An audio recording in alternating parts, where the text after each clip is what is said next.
Assalamualaikum warahmatullahi wabarakatuh. Apa kabar kalian semua? Semoga baik-baik saja ya.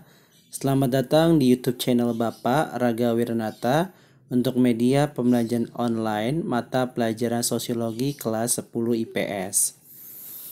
Baiklah, sebelum kita mulai pembelajaran, mari kita berdoa terlebih dahulu menurut agama dan kepercayaannya masing-masing. Berdoa dimulai. Berdoa selesai. Baiklah, untuk pembelajaran kita pada hari ini kita akan membahas KD 3.1, yaitu tentang fungsi sosiologi untuk mengenali gejala sosial di masyarakat ya. Yang kita bahas di KD 3.1 ini yaitu sosiologi sebagai ilmu sosial, kemudian realitas sosial sebagai objek, dan ragam gejala sosial. Simak baik-baik pembahasan berikut ini. Hakikat manusia sebagai makhluk individu dan makhluk sosial. Tuhan menciptakan manusia sebagai dua makhluk, yang pertama sebagai makhluk individu dan yang kedua sebagai makhluk sosial. Sebagai makhluk individu, kita memerlukan atau membutuhkan kebutuhan dasar, yaitu kebutuhan sandang, pangan, dan papan, di mana ketiga kebutuhan ini harus kita penuhi secara individual. Jika tidak, maka kita akan hidup menderita.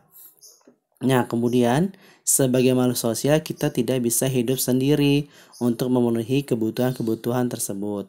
Artinya kalau kita butuh makan, maka kita juga membutuhkan orang lain untuk mendapatkan makanan itu. Kemudian kalau kita butuh pakaian, kita juga membutuhkan orang lain untuk mendapatkan pakaian-pakaian tersebut. Kemudian kalau kita membutuhkan tempat tinggal, maka kita juga membutuhkan orang lain untuk bisa mendapatkan atau mewujudkan keinginan kita untuk mendapatkan tempat tinggal. Nah, jadi intinya kita ini adalah makhluk sosial, makhluk yang tidak bisa hidup tanpa orang lain. Kita membutuhkan orang lain. Orang lain itu adalah orang di luar dari diri kita, sehingga kita ini butuh orang lain untuk memenuhi segenap kebutuhan kita. Oleh sebab itu, maka kita dikatakan sebagai makhluk sosial. Kemudian, lihat pengertian sosiologi.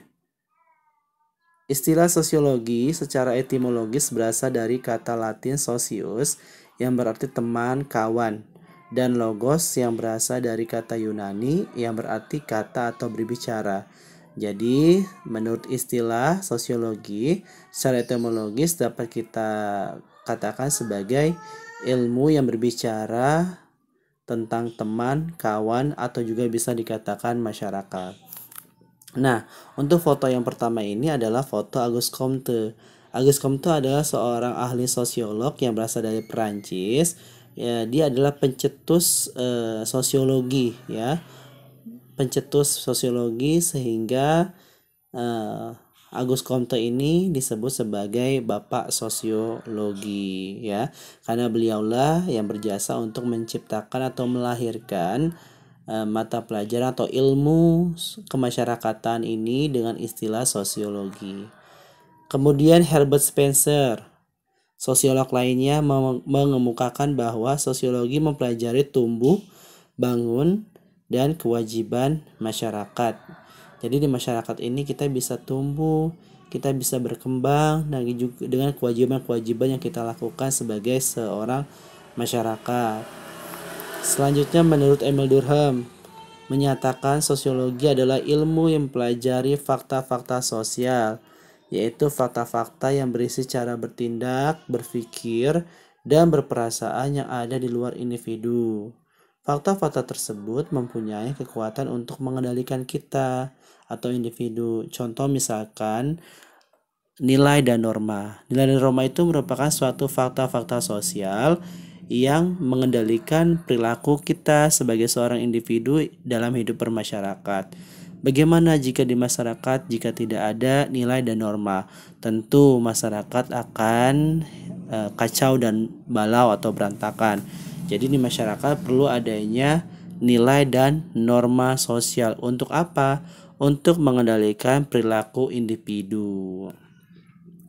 Kemudian menurut Stella Sumarjan, mengatakan bahwa sosiologi adalah ilmu yang mempelajari struktur sosial dan proses sosial termasuk perubahan sosial. Struktur sosial itu adalah susunan masyarakat dan proses sosial adalah proses kita berinteraksi dan berkomunikasi di masyarakat. Jelas ya, struktur sosial itu akan mengalami sebuah perubahan. Contoh misalkan struktur sosial pemerintahan. Struktur sosial pemerintahan itu akan mengalami perubahan setiap 5 tahun sekali. Nah, dalam prosesnya dibutuhkan interaksi dan komunikasi untuk menciptakan sebuah perubahan sosial dalam struktur pemerintahan. Selanjutnya, menurut Sujorno Sukanto, mengatakan bahwa sosiologi merupakan ilmu yang mempelajari masyarakat dalam keseluruhannya dan hubungan-hubungan antar orang-orang dalam masyarakat. Atau bisa dikatakan juga sosiologi ini mempelajari tentang hubungan timbal balik atau interaksi antara individu dengan individu, individu dengan kelompok, dan kelompok dengan kelompok dalam kehidupan di masyarakat, ya. Nah, itu pengertian sosiologi menurut beberapa para ahli. Coba kalian kemukakan apa yang dimaksud sosiologi menurut Anda atau menurut kalian, ya. Selanjutnya, ciri sosiologi sebagai ilmu pengetahuan. Sebagai ilmu pengetahuan, sosiologi memiliki ciri-ciri sebagai berikut. Yang pertama, sosiologi bersifat empiris. Yang kedua, sosiologi bersifat teoritis. Yang ketiga, sosiologi bersifat kumulatif. Dan yang keempat, sosiologi bersifat non-etis. Oke, baiklah, Bapak kira cukup sampai di sini pembahasan kita tentang definisi sosiologi, kemudian ciri-ciri sosiologi sebagai ilmu pengetahuan. Tugas kalian adalah coba simak kembali video ini, kemudian kalian catat di buku catatan kalian mengenai judul yang pertama ini, sosiologi sebagai ilmu sosial, dengan subtema pengertian sosiologi menurut para ahli sosiolog, kemudian ciri-ciri sosiologi sebagai ilmu pengetahuan. Ya, nanti kalian foto buku catatan kalian lalu kirim ke portal di kalian. Terima kasih.